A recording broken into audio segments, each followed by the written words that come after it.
जय धर्मेश। मेरा नाम अनीता उरांव, आताकोरा ठूठा टोली भरनो गुमला के रहने वाली हूँ। 25/5/2021 दिन मंगलवार को मैं आरको चंदा टोली गई थी। जितेन उरांव के घर में, लालू उरांव के घर में सरना झंडा, सरना माँ के रूप में प्रकट हुई है, उसको मैं देखने गई थी। और छोटा सा प्रोग्राम भी था, उसमें शामिल हुई थी। मैं एक समाज के धर्म के प्रति अगुवाई भी करती हूँ। आते समय शाम हो गया और पानी भी आ रहा था।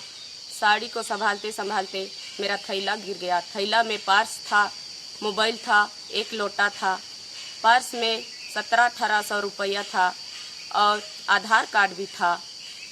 कृपया कोई पाए हैं तो मुझे वापस कर दे।